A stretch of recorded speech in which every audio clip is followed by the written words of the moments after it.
Oh, there's so many yummy vegetarian options out there. You could try like lentil soup, veggie burgers, tofu stir fry. The possibilities are endless. You ever just look around and wonder how all this stuff got here?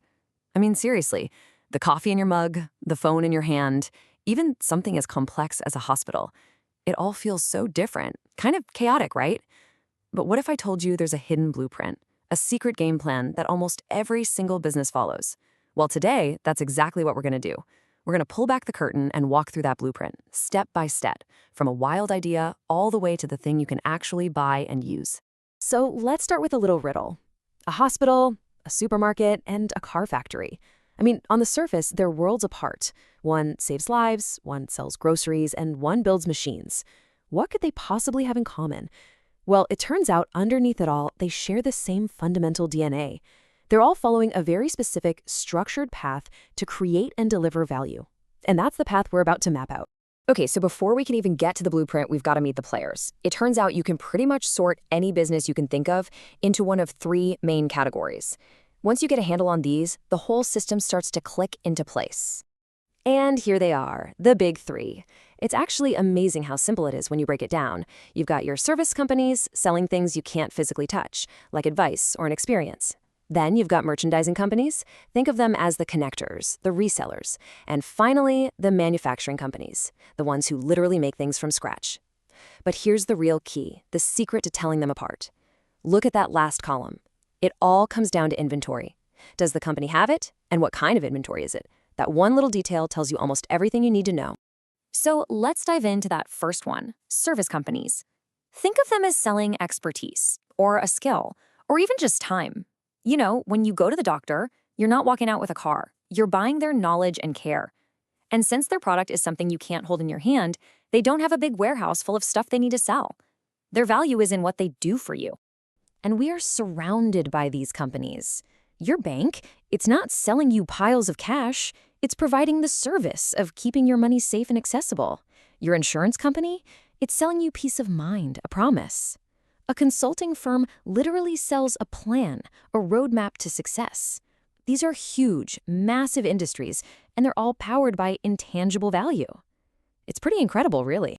Okay, so if service companies handle the stuff you can't touch, what about, well, everything else? All the physical things in our lives? That brings us right into our second category, merchandising companies. These guys are the crucial middlemen, the businesses that form the bridge between the things that are made and the people who want to buy them. Now, the most important thing to remember here is that merchandisers don't make anything. They are expert shoppers and sellers. Your local grocery store didn't grow the vegetables or bake the cakes. Nope.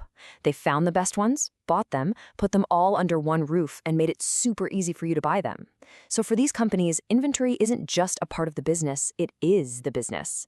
Their entire model is based on having physical stuff ready to sell. And this merchandising world really has two main players. It all starts with the wholesalers. These are the big-time buyers. They buy in enormous quantities. We're talking truckloads of product, straight from the people who make it. Then they mark it up a bit and sell it in smaller, but still pretty big, batches to the retailers. And the retailer, well, that's the place you know best. That's the store you can walk into and buy just one of something. Which, of course, brings us to the source, the creators, the makers. Welcome to the manufacturer's world. This is where a pile of raw parts and materials gets transformed into the actual finished products that we all use every single day. I mean, this is where the real magic happens, right? A car company takes a bunch of steel, rubber, glass, and plastic, and through this incredible process with robots and people and giant factories, it creates a car. It's alchemy. And because they're building something completely new from the ground up, their inventory situation is by far the most complex of the three. You see, a manufacturer has to manage three totally different kinds of inventory all at the same time. It starts as raw materials, literally just piles of components waiting to be used. Then, once those parts get on the assembly line, they become work in process. This is your half-built car, your unfinished table, and then finally, when it rolls off the line, all shiny and ready to go, it becomes a finished good ready to be sold. It's a whole journey, from potential to process to a final product. Okay, deep breath. So we've met our cast of characters, right? The service provider, the reseller, and the maker. And they seem to operate in completely different worlds. But remember that question we started with? They all share a universal game plan. So what in the world is it? And here's the answer. It's called the value chain. This is the master blueprint we've been hunting for. It's a framework, a map that lays out the complete sequence of activities that basically every company uses to bring whatever it sells to life. Think of the value chain as the company's entire life story for a product, from beginning to end. It maps out the whole journey, from that first what-if idea in a lab, all the way to helping out a customer years after they've bought something. And the goal at every single step is simple: add value. Make the final thing worth more than just the cost of its individual parts. And this map has 6 major stops along the way. It kicks off with research and development, the big ideas. Then you move to design, where you figure out how to build it. Production is where you actually make it or buy it. Marketing is how you tell the world about it. Distribution is how you get it to them. And it all comes together with customer service. Let's split this into 2 halves to make it a bit easier. First, creating the thing, and then delivering the thing. So these first 3 links are all about creation. R&D, that's the dream it up stage. What if we made a phone that could fold? Design is the draw it up stage, the nitty-gritty engineering blueprints. And then production or purchases, well, that's the build it up stage, where it physically comes into existence or gets bought from a supplier. And the last 3 links are all about delivery. Marketing is the shout it from the rooftop stage.